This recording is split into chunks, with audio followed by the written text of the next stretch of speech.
Welcome to the latest in Zelda music and fan theories. You're listening to Hyrule Academy, live on Radio Hyrule.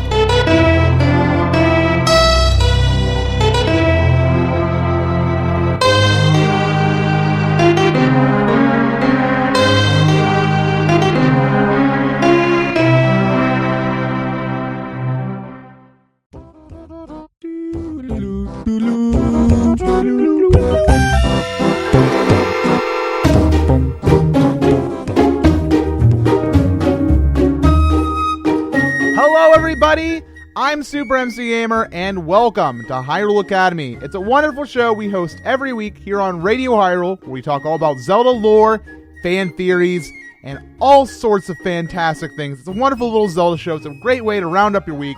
Happens every Friday at 10 p.m. U.S. Eastern Time, right here on RadioHyrule.com. And it's a wonderful night because we are going to be talking all about the big man himself, Groose from Skyward Sword. Groose is a wonderful character that I'm sure a lot of you hold very dear in your hearts. I know he's very dear to my heart, and we're excited. We're going to have a lot of fun discussions. Starting off tonight's show, you heard Groose's theme a cappella from the wonderful Church Manor. You guys in the chat loved that song. That was one excellent a cappella song, and he's got a channel full of them. Church Manor is his name. Church Manor, as in you have to have good manners in church. So go give him a search over on YouTube, give him a subscription, tell him that Super MC Gamer sent you, because that'll make me feel warm and fuzzy on the inside. So yeah, wonderful evening. Everybody's been having fun this week, I hope. Hope you all caught Zelda Weekly this week. We talked all about the Zelda delay. A lot of big news in The Legend of Zelda in the way of Ganondorf Amiibo coming out in September, in June if you're in Europe.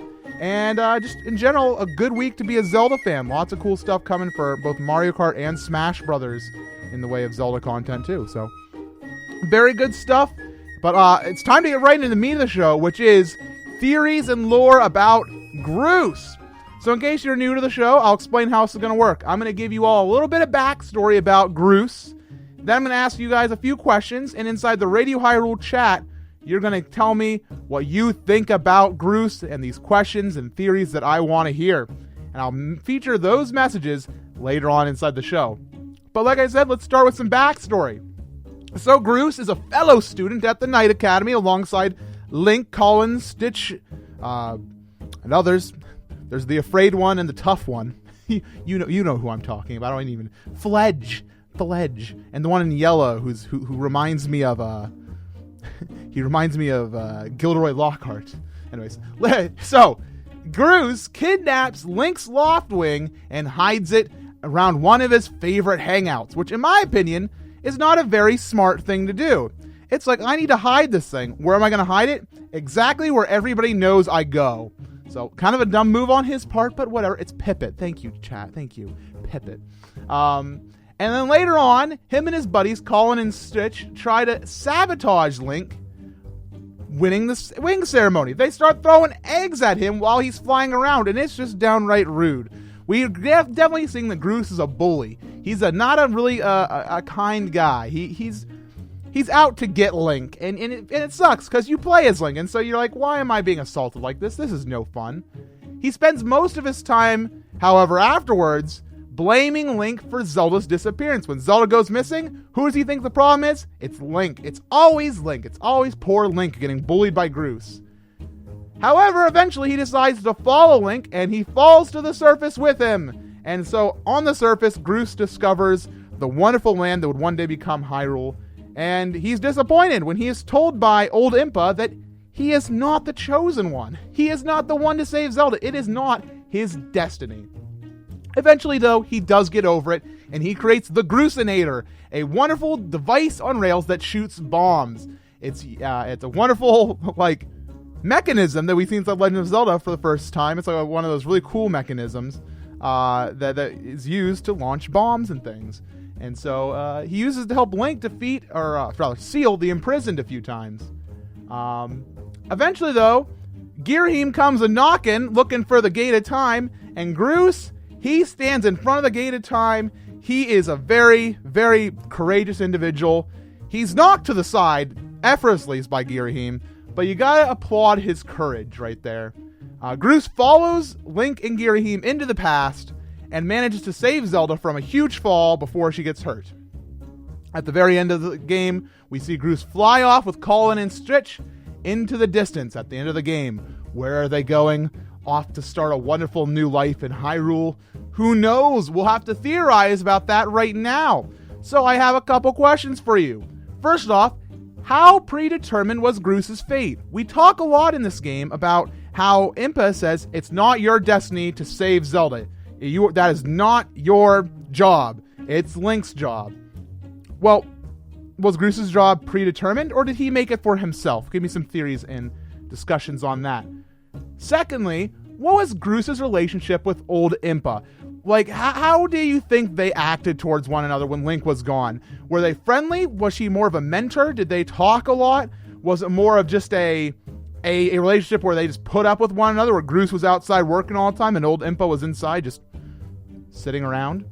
And what do you think the future of Groose is? What happens when he flies away at the end? Where does he go? What does he do? What happens with Groose? You can discuss these questions or ask your own over at radiohyrule.com/chatroom, and I'll be talking about them a little later inside the show. But for now, some more music is in order to get our brains working. So I got some excellent music from the Happy Fun Time Game Band and a little bit of chill music from Link's Awakening. So keep it locked into Radio Hyrule. I'll be talking to you all in just a few. Thanks for tuning in to Hyrule Academy.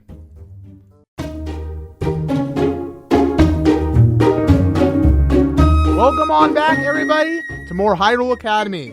You guys have been having a fun time inside the chat, talking all about Groose, and I'll be mentioning some of your messages a little bit later on inside the show. But for right now, I want to take a few moments to talk about something else. But of course, what music were you listening to? Well, I'll fill you in. Starting us off, we had the Pirates theme and Groose's theme from the Happy Fun Time Game Band. They don't have a lot of songs on their YouTube, I'll be honest.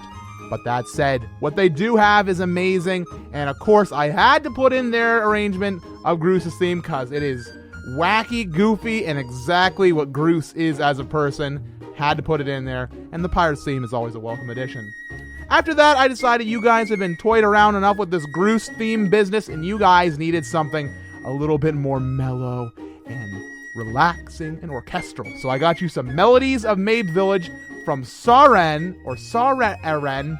It's Sauraen over on OC Remix. It's Melodies of Mabe Village, a wonderful Link's Awakening arrangement. Really, really gave me the feel, especially at that end part. Oh, good part of the song. For those of you listening to the recorded version, you have no idea what I'm talking about, but that's okay. I love you still. So let's talk very briefly here about who can we compare Groose to inside the Legend of Zelda universe. So I was trying to think, I was trying to come up with theory stuff, and one of the things I like to do when I'm developing theories is compare the character to other characters inside the Legend of Zelda. And there's a few names that came up, and one of the ones that came up in my head was Colin. So Colin is, of course, the child you see inside Twilight Princess who aspires to be like Link. And I was trying to think, is Groose similar to Colin? Rather than maybe an envy type of thing where Colin wants to be Link, Groose has to accept that he isn't Link. Groose thinks he's Link, but he's not.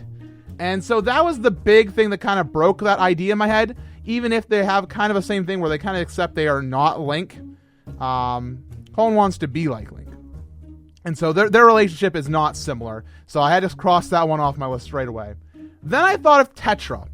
Tetra has to accept she is a different person than who she is. So I started thinking, who has to accept that they aren't something rather than they are something? And Tetra has to accept that she is maybe not the rough, tough pirate lady that she is. And that maybe that she is a princess and she has to stay safe. She can't be out on the front lines because Ganondorf's trying to snatch her up. But then I realized, no, in the end, Tetra realizes that she is still the pirate that she once was, and they go out on more adventures. And of course, they have a run-in with Bellum, but they eventually form a new country. And I don't think that is Tetra. Tetra knows who she is. She's a very strong lady, and I think that unlike Groose, she doesn't succumb. She is still Tetra 100%. So I crossed that one off the list. So then I sort of think about the resistance, in that maybe that's one of the best characters we can ever compare him to. So it has to be very similar. And the big thing that gets me is the canon. I started thinking about the Resistance early on and how they are assistants to Link. They kind of are out on the front lines, and they're like, we're going to take on this menace head on. And eventually they start to just kind of let Link do his thing. They realize, hey, this guy's kind of got it all going on for him, and we'll help out wherever we can. For example, you got a lot of monsters attacking you. Good thing we have a cannon, just like Groose. Groose has a big cannon. So it's kind of a very, very interesting thing. That's one I couldn't cross off my list. I'm not strong about it, but yeah, it's pretty cool that they are kind of similar, Groose and the Resistance. The Resistance doesn't really have to accept that they aren't Link, rather than they just start to realize what hope is within Link. So it's a little bit different. But yeah, just some thoughts I had about some characters as I was forming theories this week, and that helped me out. So it's something to try at home when you're thinking about next week. Just be like, what can we do about this theory? Anyways, I got some more music for you guys. Be sure to go over to radiohyrule.com/chatroom if you want to continue talking about tonight's discussions. I got some wonderful music for you guys. I know not all of you are into dubstep, but you're going to have to bear with me because I think you're going to like this one. All right, I've teased you enough. Here's the music. Thanks for keeping it locked into Radio Hyrule.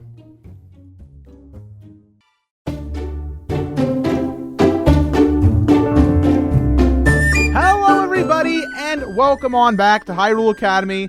You guys are going crazy in the chat, and I can't wait to get into your discussions. But first, we had a large set of music right there that we've been enjoying, and I'm sure you guys want to know what you've been listening to. We start off the set with Groose's theme, Drum Step, from DJ Joe, J-O. And holy smokes, the wubs were real up in Radio Hyrule this evening, my friends. I actually had to cut that song. I cut 2 minutes off that song. I was like, all right, I'm just here listening, reading the chat, but I think we've had just enough dubstep for the evening, so let's skip on ahead to the next song, Horse Race from Metal Fortress. It was released this week over on Metal Fortress's YouTube channel as an April Fool's Day joke, but I was like, this is so off and weird. This definitely has to go on the Groose episode. It definitely does. Metal Fortress usually does metal covers, like with guitar and stuff, but he took out the old accordion and violin today and did his darndest to make us laugh, and he did a wonderful job. So thank you to Metal Fortress for that. Next, we heard Zelda's Lullaby from Cleffer Notes. Cleffer Notes is a really unique individual. They do a lot of orchestrations over on their YouTube channel, but one thing that they love to do is make theoretical songs. Like, they're making right now theoretical, like, Hyrule Field themes for the new Legend of Zelda game. They're like, when this new game comes out, this is what I think would be cool if the music sounded like. And that's a really neat, unique thing that I've never seen on YouTube before. And they're really good at music, so go check them out. Cleffer Notes is the name of that, again. After that, we heard Requiem for a Damaged Spirit, and that is by Chimpazilla. Chimpazilla, we've been hearing a lot of in the past few weeks here on Hyrule Academy. Once again, another great song from OC Remix. Anyways, guys, we have a lot to discuss, so let's get right on into it. Talking about Groose, 1 part brave, 3 parts fool. And that is an excellent quote brought to us by YH Sanave inside the chat, taking that one out. And so that's a good way to start us off talking about Groose. So, we're going to start talking about Groose's fate. And was his fate determined? And you guys were pretty unanimous about this, saying that he engineered his own fate, says Sora107. He had no reason to do anything. And Granifish backs up Sora and says, I don't think his fate was even to go to the surface. He jumped. He jumped and followed Link on his own accord. It's a very strong theory. Slowpoke as a Gamer said that Groose made his own destiny. He's the only character that wasn't even supposed to be in the story. You know, you have Zelda, the goddess, you have Impa, the assistant, you have Link, the hero, and you have Demise, the evildoer. And Girahim, the assistant to the evildoer. Assistant evildoer. Your business card says assistant to the evildoer. Anyway, Groose, where is he supposed to come in? What is he even supposed to do? Well, he is just the guy always in the place when he wasn't asked to be in the place, but without him, the story could end up very different. So that's a very strong way of looking at it. And Josh Rayo says that I think Skyward Sword is not very deterministic. If Impa babbles a lot about destiny and whatnot, I think that Groose forged his own destiny, since apparently not everything is set in stone in Skyward Sword. And Josh went on to reference things like the tree, the tree that grows the life fruit, and Girahim traveling into the past to revive Demise. Things that we honestly were unplanned. Like, it's meddling with time. It's things that, how can you call that part of destiny? Is it destiny that the big sweet reunion was cut short by Girahim and him traveling into the past and finding a new way to revive Demise? No, we wished on the Triforce and he still found a way to revive Demise. That's how you know it's not supposed to be planned. And so by referencing that, they're saying that Skyward Sword isn't all it's cracked up to be in terms of destiny. Moving on to the relationship between Groose and Impa, Jedi says that old Impa kind of was mostly training Groose inside the ways of boredom. Because, hey, Impa's been chilling there for a long time. I'm sure she's got some excellent checkers strategies, maybe some solitaire. And Groose, I'm sure he learned to just kind of maybe chill out. And I think that's one, I know you kind of said this in joke, Jedi, but I kind of take a lot of heart to it. That maybe Impa kind of just taught Groose to be more zen, be more chill, accepts the way that things are. Fire Alley says that Groose's first words to Granny are, "Shut it, Granny." So that means that there was quite a lot that happened to make it end up where Groose and Granny are hugging, and he is the one most broken up when unfortunately old Impa does fade away into the mystical particles that she was. So there was a lot that happened. And Yossi says that Groose was most likely dismissive of old Impa at first, considering his personality. I don't think he stuck around a lot for first, but at the same time, he's all bark and no bite. If he went off into the forest, he probably would have been pretty bruised up from monsters and probably came crawling on back to old Impa, where a more mentor-like relationship started. And Trina goes on with this as well, saying that Groose old Impa's relationship was very much a mentor-type relationship. And here's a couple of quotes to back it up. Groose says, "You are the one who got me to stop feeling sorry for myself and put my energy into doing what I could to help." And old Impa says, "I did what was necessary to get you to realize your full potential." And Trina goes on to say, "After all, Impa knew herself what it was like to have a role other than the one you thought or hoped you would." We talked about this during the Impa episode Captain Trina wanted me to mention. Inside our Impa episode, we actually talked about how Impa probably was a little bit jealous when she started to realize that Link was the chosen hero. We do see at first that she is like, "You're late. You're a bad hero. You need to prove yourself." And then Link does prove himself, and Impa has to start accepting her job. She's not the hero. And Groose, you're not the hero either. So maybe after enough time, Impa can kind of impart that knowledge on. You see what I did there? So now Bagbot goes on and says, "I think that Groose gave old Impa some long-needed company. She never had anyone for hundreds of years, and he came and stayed with her, and probably helped her, and updated her on how the world has changed." And that's a good way of thinking it. You know, thinking less about destiny and all this, I think it would just be cool that Groose got to give Impa company after a long time, and they had a fun time just hanging out and talking. So next we want to talk about the future of Groose and what happened after the game is over. Yossi says, immediately after the game, Groose could have been the one to keep the lines of communication open between those who chose to inhabit the surface and those who stayed on Skyloft. He could have become one of Hyrule's first postmen. That's a nice thought, because we see that Groose is pretty experienced in traveling up and down between the two areas, so yeah, sure, why not? That's a very valid theory. Nice one from Yossi this week. Program Ninja says, Groose could have gone out and charted out Hyrule, as he does like to find new stuff and get credit for it. And as vain as it is, I think that Groose would be somebody to do that. We see him getting on his loft wing, and along with Colin and Stitch, maybe they just they got out some old pen and paper, and maybe they took up a tingle and started charting out Hyrule, and they became the first mapsmen. And maybe they're part of the reason why they named what. I'm sure they consulted with Link. They were like, "Hey, Link, what should we call these woods? I'm thinking Groose Woods, but how about you?" And he's like, No, Groose. This is Farronwoods. Water Dragon's name is Farron. Farronwoods. And Groose is like, can we call it the Groose Farronwoods? No, Groose Farronwoods. And of course, it was so named. Moving on, Smart Devin says maybe Groose built Hyrule Town from the Minish Cap. So as we know, the Minish Cap does come next in the timeline. So where did this town come from? Could Groose have been the head engineer on it? I mean, he has experience building things. He built a cannon and railways and tracks. Dang, this guy is pretty good, right?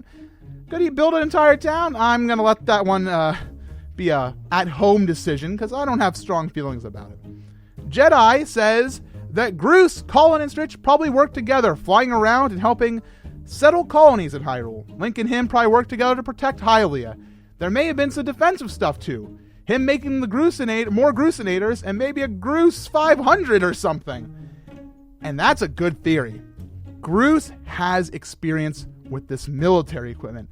What if they realized that there are probably still monsters in the world, or there will be monsters in the world, and Groose took up the offensive or the defensive, as it were, and he started to help people build and like construction with things.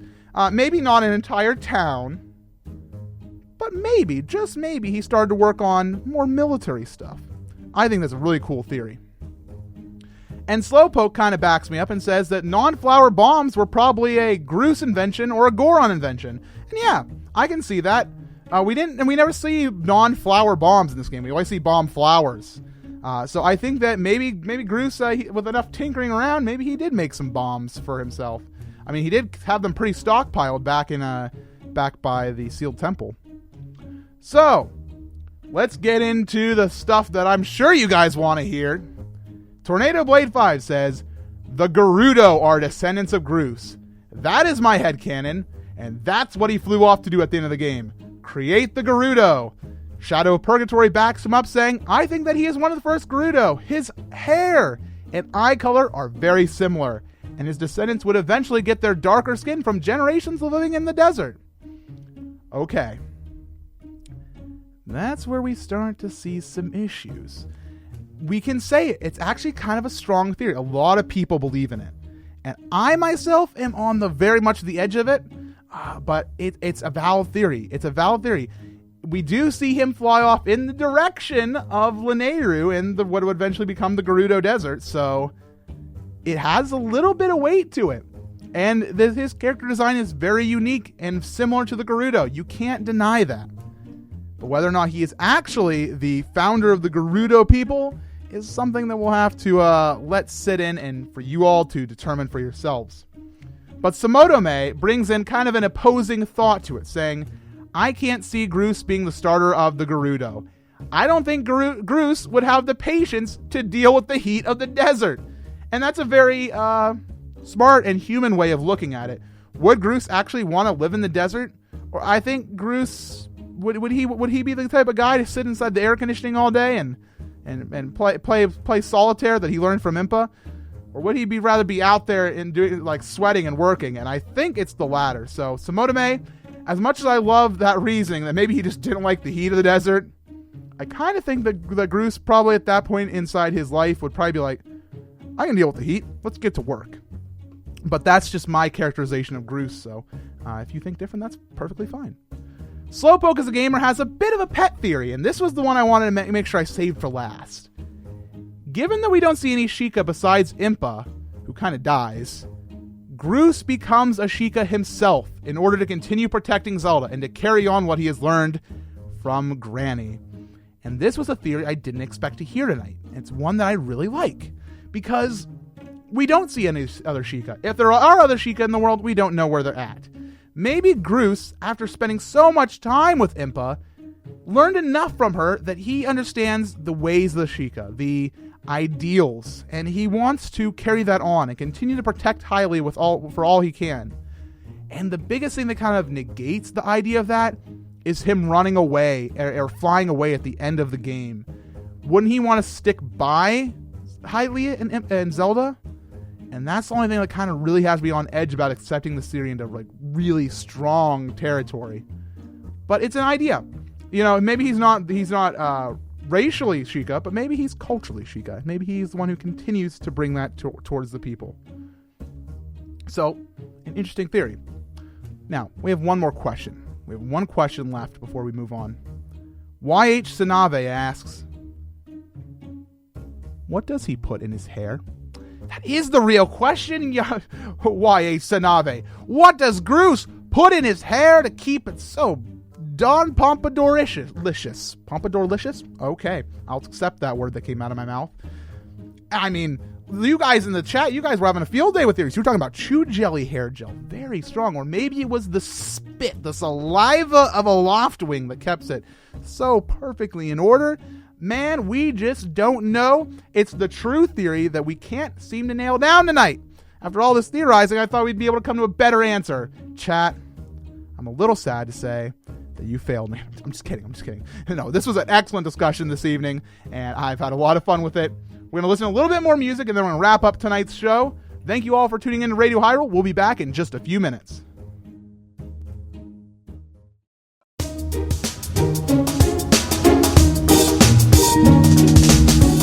Welcome on back, everybody, to Hyrule Academy. It's been a wonderful evening. We just heard Tail Cave from the second narrator. It's a wonderful orchestration of the song from Link's Awakening.